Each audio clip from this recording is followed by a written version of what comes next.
There we go. All right, joining us right now, former president of WCW, as well as he spent some time with the WWE and TNA. He and Jason Hervey produced TV shows, including Hardcore Pawn. I said that right because I had to slow it down because sometimes that isn't what comes out of my mouth when I say the name of that show.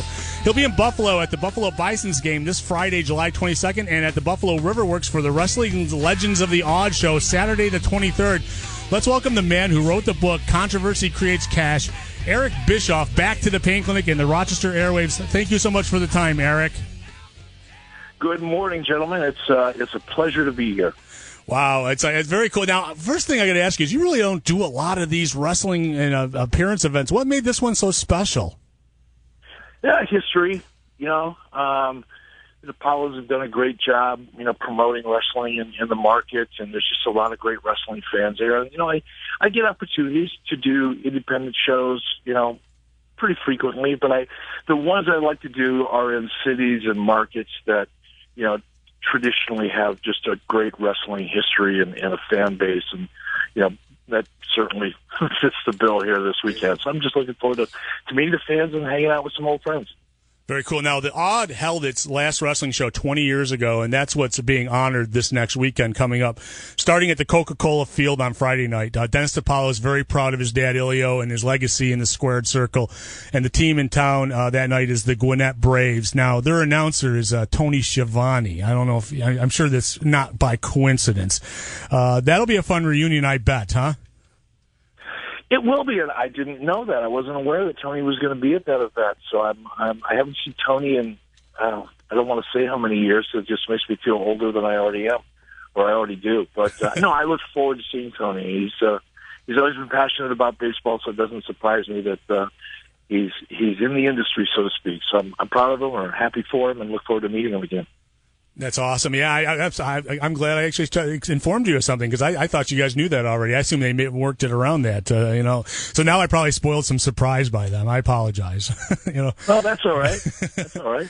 Now let's talk a little bit about some of the time you were in WCW. When you were there, and this is one thing, you held the WCW Hardcore title. You beat Terry Funk for it. You gave it the next night to Big Vito and Johnny Stromboli. It shows that you were willing to mix it up in the ring. Might we see you do something of that maybe when you're out Saturday night at Buffalo Riverworks, maybe? I hope not. It was kind of ugly when I did it 20 years ago. I can't imagine what it would look like now. And sometimes the memory or the anticipation of something happening is far better than the actual execution. So I look forward to being there. I can still go, I can still stir it up, with a microphone, and in about 2 minutes of airtime, I can still get people excited. But I don't think getting physical in the ring is going to make anybody's night a more pleasant experience. All right, 222-1280, star 12 is the number if you want to ask Mr. Eric Bischoff a question. I got to say, we got to meet your son Garrett in Elmira a few years ago when TNA was in town, and it was a real pleasure to talk to him. What's he been up to since he's not with TNA anymore? Garrett he and his wife live down in Clearwater Beach, Florida, not too far from Hulk, actually. And his wife, Mary Jane, has her own business down there. She's got a tanning studio down there. Garrett is working for a company called Sonoran Desert Institute, and they're a company based in Arizona who teach people across the board, but specifically veterans in many cases, teaches them how to become gunsmiths and gives them a trade. It's an accredited college program, and Garrett is basically a liaison between the school and the military.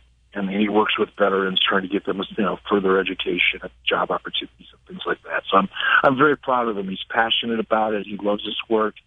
He's a big supporter of veterans in the United States, and does everything he can to be a part of the solution. So I'm proud of him for that. What did you think when he said, "Hey, Dad, I want to wrestle"? I was disappointed. I wasn't surprised. I didn't really want him to get into the business, but I also knew that was something that he wanted to do, and he wanted to do it for a long time. So, despite my wishes and my judgment, he went through the process, and I'm proud of him for doing it. He was very committed to it, and it was unfortunate that he didn't really get an opportunity to to get a shot at WWE. But at the same time, the business it's a very difficult business now. It's not the same business that it was 20, 30 years ago. And I'm grateful that he had a chance to get in the ring and work with the likes of, Ric Flair and Hulk Hogan and AJ Styles, Samoa Joe and Bobby Roode. Kurt Angle, he had the opportunity to spend time in the ring with some of the best performers in the history of the business, and I'm grateful for that. I was going to say, yeah, he was in, I think it was probably the heyday of TNA at the time when he was there, aces and eights and everything that was going on. He definitely had his hand in there, and he could work, and it was great how they brought him in with the referee and everything. I thought I thought it was a great introduction. It's a shame that, he's not doing it anymore, because I thought he was pretty good at it. He could have been very good at it. He had a lot, in what he was best at, we never really got a chance to see, but he's extremely good on the mic. He's great physically in the ring. He had a natural talent for it, and he's a very athletic young man to begin with. So I think we just began to see what he was capable of, physically in the ring in terms of being a performer. But his real skill sets were on the microphone. He was very, very good. He probably could have excelled at that. Took after his dad, I guess, huh? Yeah, in some respects he did, but he fortunately for him, he takes more after his mother in terms of personality. So he'll go far just because of that. All right, we have a question from Jordan online. Jordan, you're on with Eric Bischoff. How we doing, guys? Good morning. Good morning. I just had a quick question. I was wondering, what do you think of the current state of wrestling, and what do you think are the biggest differences between back in the day when you were doing it, when it was at its peak probably, and how it is now? Well, that's a good question. There are so many things that are so different now than they were, 10 years ago, 15 years ago, 20 years ago, and more, obviously. The television industry in general has changed dramatically with the, proliferation, evolution of digital platforms and the competition that creates for all forms of entertainment.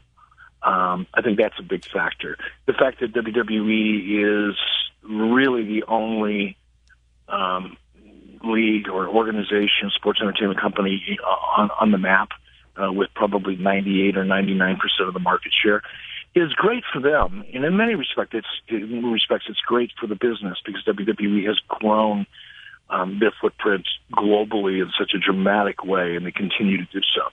And I think that's great for the longevity of the industry. Those are the great things. The not so great things are really, I think, the lack of competition kind of manifests itself in the sense that there's not a lot of diversity. And when I say diversity, I don't necessarily mean ethnic or racial or cultural diversity, but I mean diversity in characters. There's a sameness that I see in the product so that it feels like everything that you see, hear, read, listen to about WWE passes through a filter that has served them very well. But it also means that there's a sameness to the property or to the product. And I think that, to me, it's a little bit of a negative. That's me personally, because I grew up differently.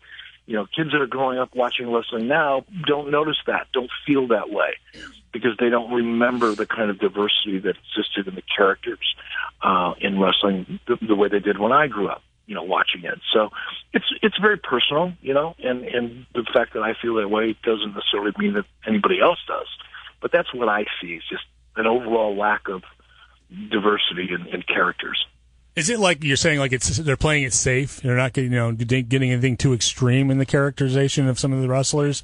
I don't think it's about being too safe. I think that the industry has gotten so sophisticated, and the WWE, in my opinion, I'm certainly not on the inside and don't know what the creative process is, what the thought process is, but if I were to guess, there is so much information and research available to WWE now that they have the luxury, in a way, of really zeroing in on what the fans like, what they're reacting to, and they're able to really exploit, the information that's available to them so that they can really fine-tune their characters. But unfortunately, they're fine-tuning them all the same way.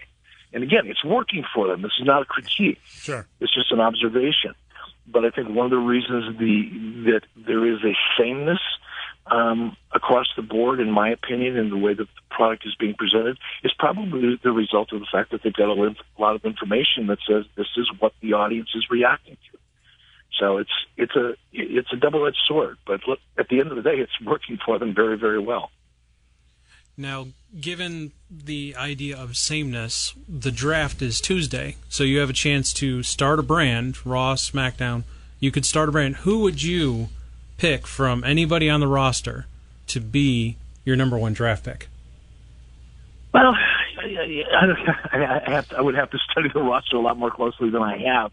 But going back to what I was just speaking to in terms of diversity, and again, character diversity, but I do like Cesaro, for example. Unfortunately, Roman Reigns, has hit a speed bump here, and I'm sure he'll overcome that challenge. But I like Roman Reigns. I'm not sure he's really come into his own yet, and I'm not sure he had found his groove even recently. But I'm also sure that he will. But I liked his character quality. I like Bray Wyatt. I like Seth Rollins. There's a lot of talent that I like, but I tend to lean towards the characters that feel very unique and not so manufactured, if that makes sense. Would you have killed for a developmental group like they have now when you were back running WCW? Absolutely. That's one of the things that the WWE has done so well is, they've really developed the system, so to speak, to find, to attract, to recruit, great talent and potentially great talent. They've got a phenomenal system in place to develop that talent. I just wish that there was, like I said, a little bit more diversity in the presentation in that process. Because once an athlete goes through that training system and finally makes it to television, that repertoire, that style of presentation is ingrained in them. And at that point, it's hard to learn anything really new. That's one of the things that I miss about wrestling, and one of the things that I think that works so well is back in the territory days when, and I'll just pick a name out of the hat, for example, the late, great, Roddy Piper, may he rest in peace, had the ability to travel around the country and see different styles of wrestling, different presentations, wrestle in front of different audiences, and learn little things from every single market to add to that, repertoire, if you will, or his catalog of things that he could add to his show or his presentation. That doesn't exist anymore. Now, for the most part, at least in WWE, a talent really learns that WWE style in that WWE system and doesn't have the opportunity to experience, really unique characters and presentations from different parts of the country, or for that matter, different parts of the world. And that makes sense. I will say one thing.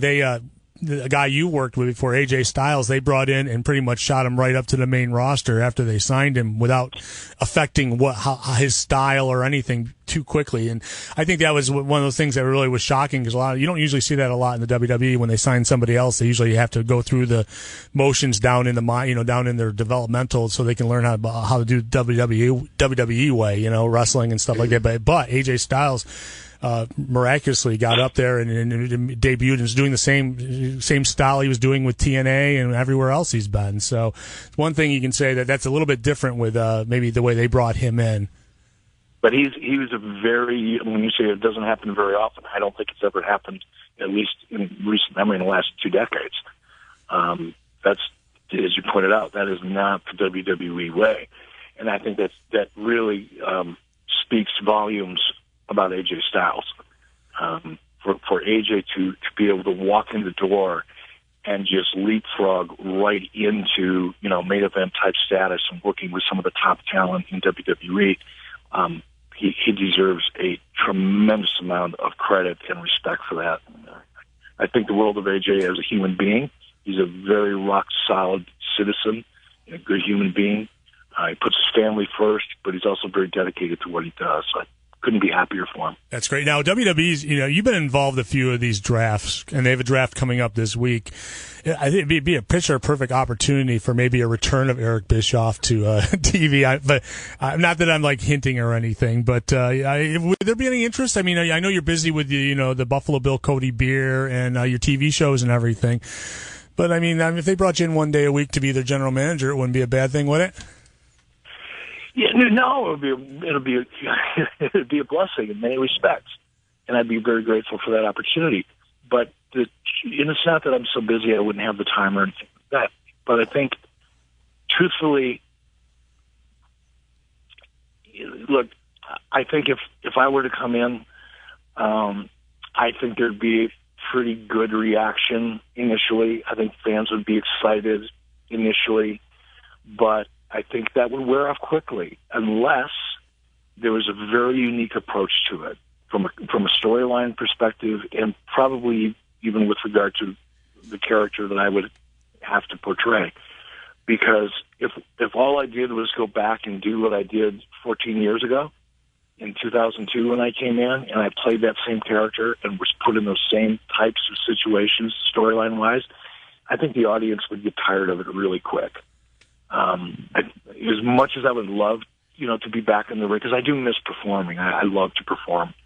And as much as I'd love to be standing in that ring with a microphone and performing in front of, 10, 15, 20, 100,000 fans, whatever the case may be, as much as I miss it and I would love to do it, I don't want to do it if it's disappointing to the fans, because then it'll be ultimately disappointing for me.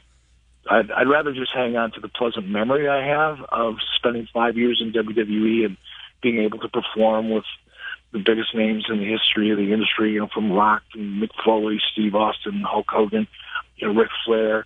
I'm grateful for that, and I cherish those memories. But I'd rather hold on to those than to replay something that I've done 14 years ago that the fans really weren't that excited about. Well, you had quite the repertoire with Stephanie McMahon, and she's going to be in charge of one of the divisions. So I'm just throwing that out there. I mean, I kind of dug when you guys were like, and you're up against each other all the time. So I thought that was pretty cool. But I understand exactly where you're coming from. But they brought people back just for 1 week shots and stuff for a while, trying to I wouldn't have been surprised at all to see you pop up one of them. So.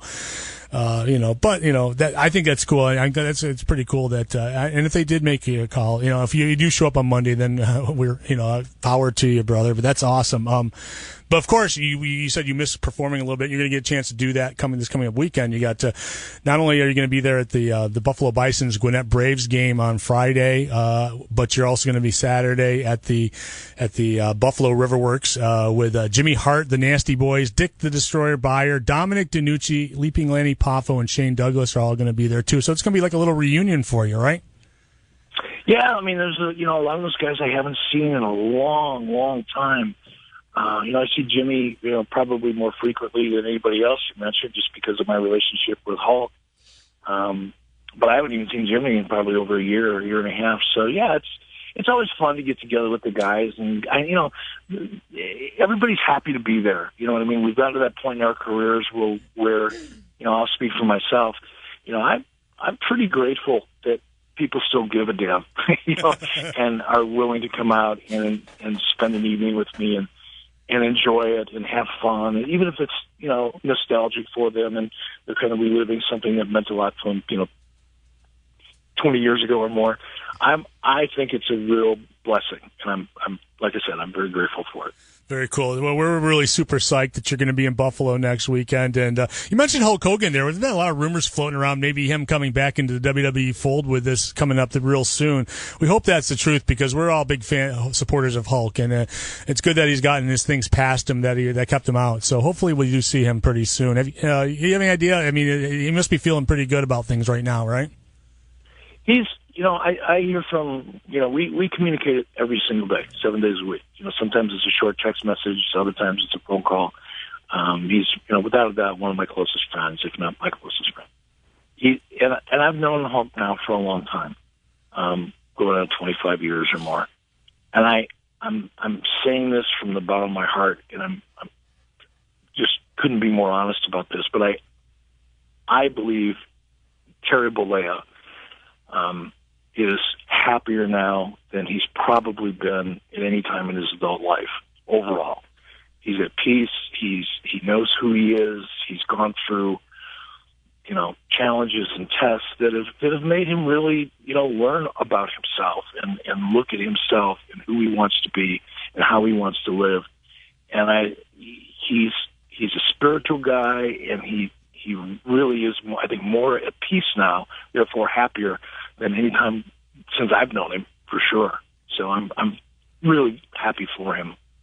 Great. Hopefully we'll see him soon in WWE TV. I want to let people know that you can come out to Coca-Cola Field this Friday, July 22nd, versus Tony. There'll be Buffalo Bisons versus Tony Schiavone's Gwinnett Braves to celebrate the 20th anniversary of Legends of the Odd, featuring an appearance by you, Sir Eric Bischoff, and other former wrestlers, the Nasty Boys, Brian Knobbs, Jerry Saggs, Dick the Destroyer Beyer, Dominic DiNucci, and of course the next day, Saturday the 23rd, at Buffalo River Works. You can go online to get tickets at buffaloriverworks.com. Continue the celebration there. Doors open at 5:30, bell time at 7. Tickets can be found, like I said, once again, buffaloriverworks.com. And Eric, I want to thank you so much for giving us some time. It's been a while since the last time we had you on.